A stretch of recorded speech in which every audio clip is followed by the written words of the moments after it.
É com muita alegria que eu gostaria de cumprimentar os amados e queridos irmãos com a paz do Senhor Jesus, agradecer a você, amigo internauta, que está aí ligadinho na nossa programação, descobrindo os enigmas da Bíblia. Quero agradecer a você que tem compartilhado os vídeos do YouTube, também a você que tem aí deixado seus comentários, também no Facebook, tem enviado as suas perguntas. Temos recebido uma pergunta sobre seitas, ou sobre igrejas ou ministérios que estão se levantando. E a pergunta é: por que existem tantas igrejas no mundo hoje? Bom, a Bíblia diz no livro de Efésios 4:5 que há um só Senhor e uma só fé. E um só batismo. Então isso nos revela a união. A união das pessoas, do membro do corpo de Cristo. Essa união deve ser permanente. Mas, como temos observado ao longo dos tempos, está acontecendo muita divisão dentro do seio da igreja, e esse é um dos motivos que tem levado muitas pessoas a abrirem novos ministérios. Muitas igrejas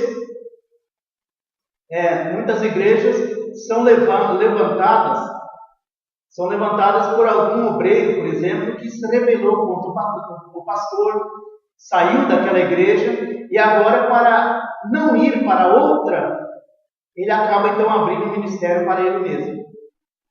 E eu conheço bastante obreiros que já fizeram isso, pastores, presbíteros, diáconos, que já abriram ministérios aí, porque aconteceu uma desavença com o seu pastor, com o seu dirigente, e ele agora não quer ir congregar na outra igreja e acaba abrindo um ministério para ele. Então, existem pessoas que ensinam e argumentam coisas sem nenhum fundamento bíblico. Porque às vezes algumas dessas pessoas saíram de determinadas igrejas sem ter nenhum curso teológico, nenhum conhecimento bíblico, e aí acabam abrindo ministério e acabam, em vez de pregar a verdade, trazer uma boa oratória, uma boa hermenêutica, ele acaba trazendo heresia. Então, tudo por falta de conhecimento bíblico. Eu não estou aqui com isso querendo dizer que todos os ministérios são seitas e que todos ensinam heresia, não. Existem ministérios bons, eu conheço muitos ministérios de verdade que pregam a verdadeira palavra de Deus. Não sou nada contra isso. Eu estou respondendo aqui essa pergunta, é que realmente eu conheço muitas pessoas que abriram ministério, mas sem nenhum conhecimento bíblico, nunca participou de um curso teológico, simplesmente foi aquilo que ele foi aprendendo no dia a dia, mas sem ter uma certeza absoluta se aquilo é verdade. E acaba passando ao seu grupo aprende o errado, e aí passa aos outros, e aí fica milhares e milhares de pessoas aprendendo errado, e segue uma tradição também do erro, porque isso vai passando de pai para filho, e o erro chega a todas as pessoas. Por isso que existem muitas seitas hoje. Então, por outro lado, existem alguns desses ministérios que não seguem apenas os ensinamentos da Bíblia, mas outros livros da revista. Eu estou falando agora de um ministério, de uma seita, que já podemos chamar de seita, porque ele não se baseia só na Bíblia. Ele se baseia em outros livros ou revistas, como por exemplo a Testemunha de Jeová, é uma delas, que usa a revista Sentinela, como também os adventistas, que não se baseiam só na Bíblia, suas doutrinas. Então existem muitas outras aí que não se baseiam só na Bíblia. E o verdadeiro ensinamento da Bíblia tem que surgir. A origem, a raiz, a vertente tem que sair da Bíblia. Agora, tem escritores que escrevem livros bons, muito bons, mas é tirado da Bíblia. Não é de outras fontes. Eles tiram da Bíblia e escrevem livros. Eu escrevi 2 livros, um do matrimônio, que o nome do livro é A Conquista do Primeiro Amor, e escrevi um também de escatologia, que o título do livro é Chegada a Hora. É Chegado a Hora. Então, muitos escrevem livros bons, tirados da verdadeira palavra de Deus, mas agora outras igrejas usam outros meios, como por exemplo, há um testemunho de fulano de tal que viu tal coisa, que apareceu um anjo, Ah, que ele teve uma história assim, daí ele pega aquela história lá e quer encaixar na Bíblia. Não. Isso é errado, é uma heresia. A Bíblia é uma coisa, a história do homem aqui é outra coisa. Tá? E aí, por isso, então, surgem muitas seitas, muitas heresias, como, por exemplo, algumas dessas seitas consideram-se como sendo os únicos que estão certos, os demais todos estão errados. A Igreja dos Adventistas, o Catolicismo Romano, o Testemunho de Jeová, a Congregação Cristã, que é a do véu, todos eles acham que só a igreja deles estão salvos, os demais estão perdidos.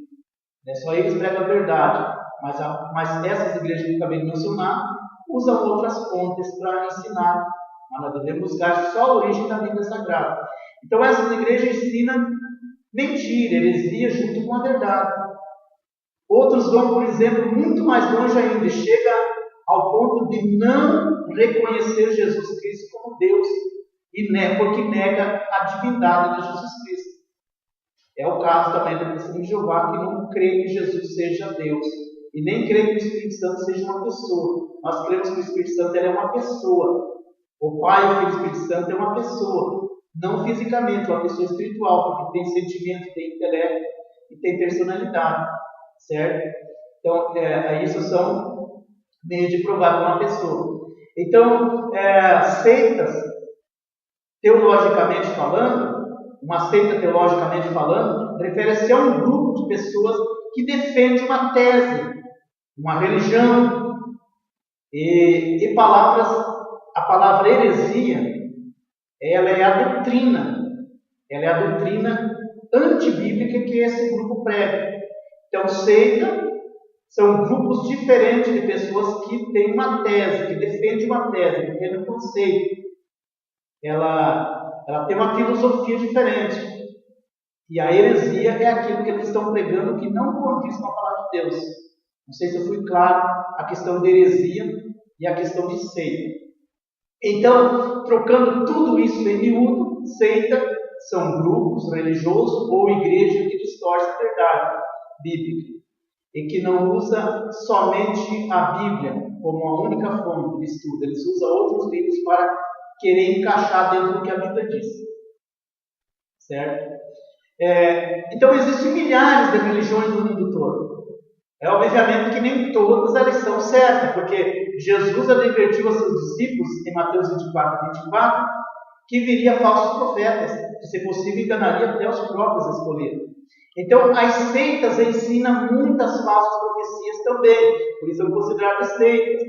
Tá? Como, por exemplo, programar a vida de Jesus. Os adventistas iam programar a vida de Jesus para muitas vezes e não veio. A Testemunha de Jeová programou para 1874, não veio. Programou para 1914, não veio. Para 1915, não veio. Então, por conseguinte, depois de ouvir esse amarrado de coisas, aí então pode surgir alguma pergunta. Se o Espírito Santo é o mesmo que inspira as pessoas a ler a Bíblia, por que existem então tantas diferentes interpretações de um mesmo texto, por exemplo? Também outra pergunta pode surgir: se Jesus é o mesmo de todos, ou de todas as igrejas, como eles pregam, por que prega tanto Jesus diferente? E outra pergunta é: como pode, dentre as mais de 40.000 igrejas espalhadas no mundo afora hoje, que já passou muito longe, que professa ser cristão, que serve a Jesus, pode ter o mesmo Espírito Santo com tantas doutrinas diferentes? Essa é a questão de se pensar. Então é claro que o Espírito Santo, para concluir essas três perguntas, é claro que o Espírito Santo só inspira a verdade.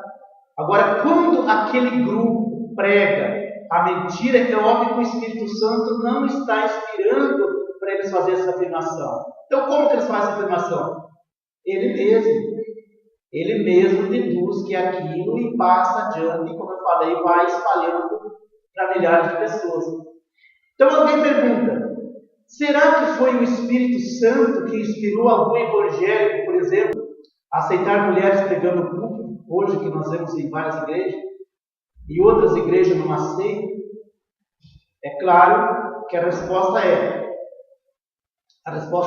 o Espírito inspirou um e o outro não inspirou. Não pode inspirar os dois para ter uma contradição. Um está falando a verdade e o outro está mentindo. Quinto, terá sido o Espírito Santo de Deus que faz alguns protestantes não crerem nos dons espirituais e, ao mesmo tempo, os pentecostais crerem.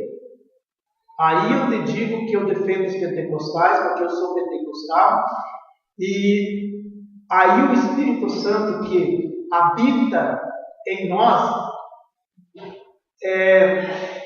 pode também habitar nessas pessoas. Só que como eles não creem nos dons espirituais, o Espírito Santo não vai ceder os dons. O Espírito Santo não força ninguém a fazer a sua obra.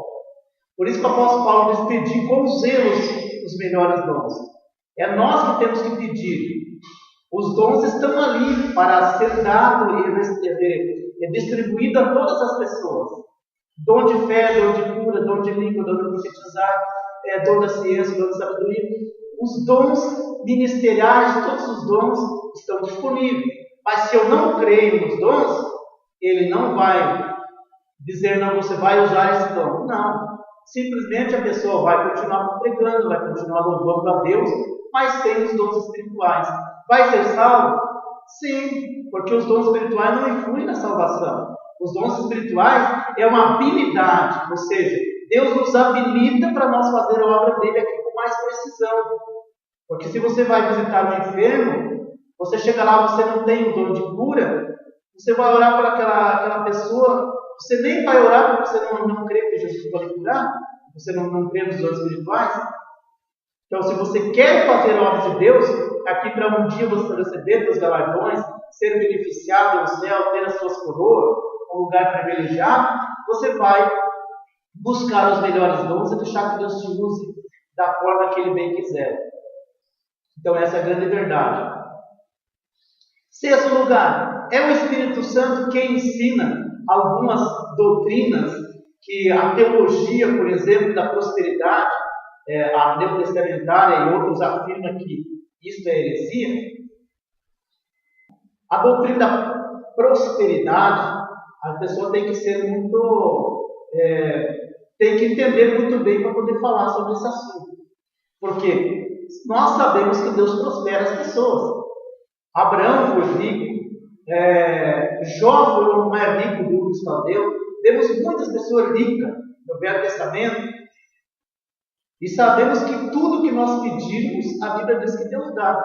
Só que o que Jesus deixou bem claro: primeiro buscar o reino de Deus e a sua justiça, as demais coisas Ele vai acrescentar.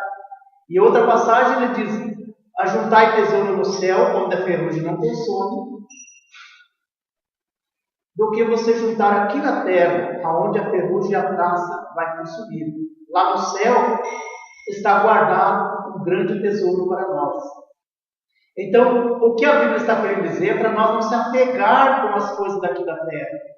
O que Deus nos der está bom. A pessoa não deve ser ganancioso. Eu quero ter um carro zero, eu quero ter uma mansão, eu quero ganhar muito dinheiro, ser uma pessoa rica. Não, você vai trabalhando à medida do possível, honestamente, se esforçando, batalhando no dia a dia, não ser escravo do serviço, é claro. E à medida do possível, conforme a tua fé, você sendo obediente a Deus, contribuindo na obra, Deus vai prosperando você a ponto de você chegar ao momento que você vai estar rico e não percebe. Foi o que Deus disse no Velho Testamento: trazei todas o dízimo à casa do tesouro, para que a casa se encha. Está lá em Malaquias 3, verso 8 a 10. E depois fazei prova de mim para ver se eu não abençoo você de uma forma tal que vai se encher os vossos celeiros, os vossos lagares, que vocês vão ficar admirados. Então é isso. Doutrina da prosperidade tem que saber muito bem discernir. Porque tem igrejas por aí que ele diz: doa o teu carro zero, traz aqui na frente 50, 500 reais, 1.000 reais, 10 mil reais. Deus vai te dar o dobro. Se Deus tocar no teu coração, não diga que você não deve fazer. Você pode fazer, mas isso é antibíblico. A Bíblia não autoriza fazer isso. O que a Bíblia quer é que você seja obediente a Ele, se esforce, trabalhe, aí Deus vai te abençoar. Não é para você fazer uma prova dessa forma. Aí eu estou dando dízimo, agora eu vou dar um caro zero para ver se Deus me dá um dobro. Aí você está tentando a Deus. Não. Faz a tua parte que Deus vai fazendo a dele conforme o tempo vai passar. Não é do dia para a noite que você vai ficar rico. Sétimo, como pode o Espírito Santo ensinar em um ministério que a salvação é pelas obras e em outro pela fé? Agora eu te digo que aqui é uma heresia. Não é o Espírito Santo que faz o contrário. Aquela igreja que prega pela fé é verdadeira. Porque a salvação não é pelas obras. A Bíblia é muito bem clara que a salvação é pela fé, não é um dom teu, é um dom de Deus. Não vem das obras para que não se glorie. Então, a salvação é pela fé em Cristo Jesus, pelo sacrifício que Ele fez, não é pelas nossas obras. Fosse pelas nossas obras, seria pelos nossos méritos. E nós não vamos pagar o preço dos nossos pecados, porque já foi pago na cruz do Calvário. Então, se você, por exemplo, ajuda os pobres, dá esmola, faz a obra de Deus e diz, não, com isso eu já estou salvo, porque eu estou fazendo isso, você está enganado. Esse é o dever do crente. Se eu tenho fé em Jesus, eu vou ajudar os pobres, eu vou fazer a obra, mas não porque eu achando que com essas obras eu vou ser salvo. É apenas a obrigação nossa, de um cristão. Porque a Bíblia diz que nós devemos dar a vida pelos nossos irmãos.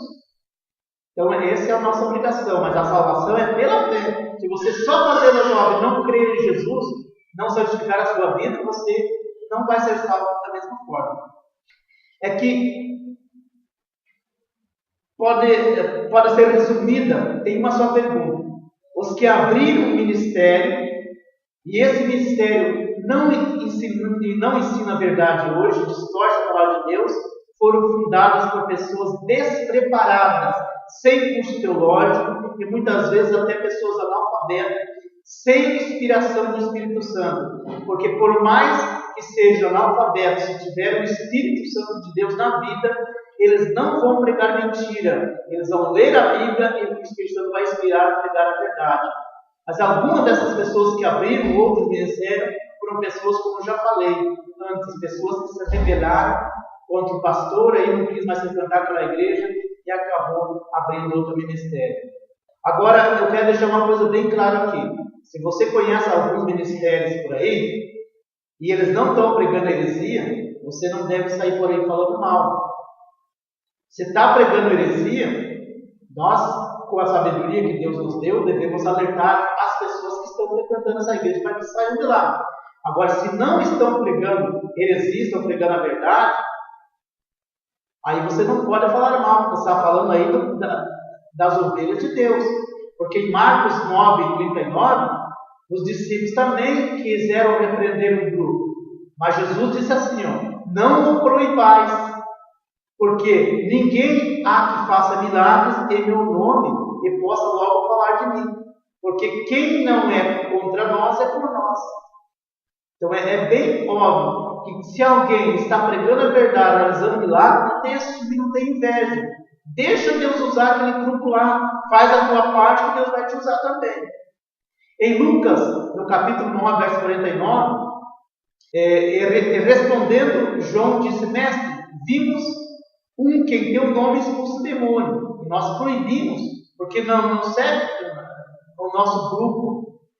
Aí Jesus disse assim, não proibais, porque quem não é contra nós é por nós.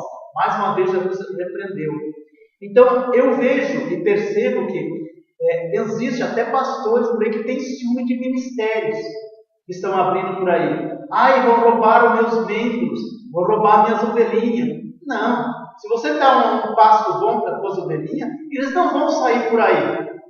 Eles não vão ir para outros pastos. Agora, se uma ovelha abandona o seu pastor, é porque o pasto que ela está comendo ali está muito velho, está vencido, ou você não está dando uma água boa para ela. Ela vai procurar em outro lugar. certo? Então não devemos ter inveja. Então, se nós vemos cada dia se levantando novos ministérios, estão pregando a verdade, devemos louvar a Deus e dizer amém. E Deus continue levantando pessoas assim mesmo para ganhar muito mais alto para o reino de Deus. Agora, é claro que dentro desse ministério que se levanta, sempre tem aqueles que não é de Deus. Sempre tem aqueles que se levantam sem nenhum conhecimento bíblico, outros já o próprio Satanás levanta. Nós sabemos que hoje tem até uma seita chamada seita de Satanás, que serve o próprio Satanás. E como existe uma infinidade de outras seitas que servem outros deuses. Lá em 1 Timóteo 4, diz assim: mas o Espírito expressamente diz, o Espírito Santo expressamente diz, que nos últimos tempos apostatarão alguns da fé, dando ouvido a espíritos enganadores e a doutrina de demônio, pela hipocrisia dos homens que falam mentira, tendo cauterizado a sua própria consciência. O que quer dizer apostatar da fé? É uma pessoa que cria, é uma pessoa que acreditava na verdade, que servia a Deus em uma determinada denominação, em determinado ministério, mas que deixou ser influenciada por Satanás, por doutrinas mentirosas, por alguém que veio na sua casa e implantou uma semente do mal, e hoje serve mais, e hoje não serve mais a Jesus, estão servindo aos demônios. Então, muito cuidado com quem você recebe em sua casa. Se você não tem uma boa estrutura para defender o verdadeiro ensinamento para Deus, não receba. Não receba em casa. É uma ordenança do apóstolo Paulo, do apóstolo Pedro. Então, hoje, por exemplo, os testemunhos de Jeová, eles fazem um arrastão dos bairros. Eles vão numa equipe grande, de 2 em 2, chegando em cada casa. Os mormons também fazem isso, evangelizando com um evangelho que não condiz com a Bíblia. Se você for ver pela Bíblia, distorce tudo. Então, não receba em casa se você não tem como debater contra eles. Eu já recebi e recebo porque eles não me enganam, porque eu conheço a verdade. E se bobear, eu ganho até eles. Não quero me gloriar aqui, mas eu conheço o que eles creem. E aí eu posso usar o texto para debater contra eles. Agora, não ser dono da verdade também, porque a sabedoria que dá é deles. Amém? Então, aí cabe a você ler a Bíblia, descobrir se aquela igreja que você frequenta, primeiro você conhece um colega teu que está nessa igreja, se está pregando a verdade ou não. Se você ler a Bíblia, você vai conseguir, então. Então, eu quero encerrar hoje dizendo que, repetir o versículo que eu iniciei, de 1 Timóteo 2 e 5, onde diz: porque há um só Deus e um só mediador entre Deus e os homens, Jesus Cristo o homem. E há um só Deus, uma só fé e um só batismo. Então, só um Deus. Não adianta você querer sair de uma igreja e ir para outra, porque só existe um, Jesus Cristo. Tá? Alguém poderia dizer para mim: mas a Igreja Católica diz que Pedro é o fundador da igreja, que Pedro que fundou a Igreja Católica. O que você me diz disso? Foi Pedro mesmo? Foi Pedro que iniciou o cristianismo e os papas depois foi o sucessor de Pedro? Eu quero dizer para você que isso um ensinamento errado, que é uma heresia da Igreja Católica, que traz uma tradição desde a Idade Média. Lá em Atos, em Mateus 16 e 18, Jesus disse ao apóstolo Pedro: tu és Pedro, e sobre esta pedra edificarei a minha igreja, e as portas do inferno não prevalecerão contra ela. Nesse texto, nós vemos que foi o próprio Jesus quem estabeleceu a igreja, e não Pedro. A igreja era dele. A Igreja Católica, ela menciona essa passagem para provar que Jesus disse para Pedro que sobre Pedro ele ia edificar a igreja. Mas quando Jesus disse: Pedro, tu és Pedro, e sobre esta pedra, ele está falando dele. Eu sou a pedra.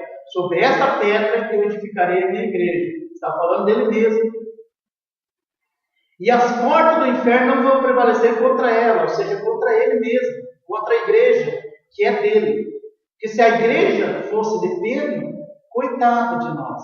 Pedro era humano, ele não tem poder. Satanás não respeita a humanidade, mas quando se refere ao nome de Jesus, aí ele tem que bater em retirada. Nós temos prova bíblica de que Jesus é a própria pedra.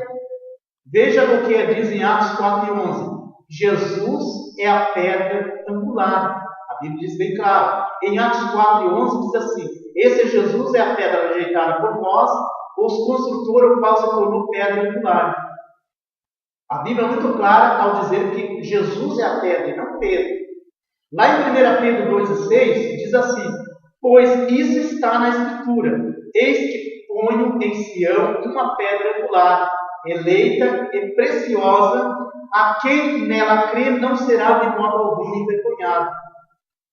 Então veja bem, a Bíblia está dizendo que Jesus é a pedra e quem crer em Jesus, se a igreja crer nele, nunca vai ser confundida, enganada e envergonhada.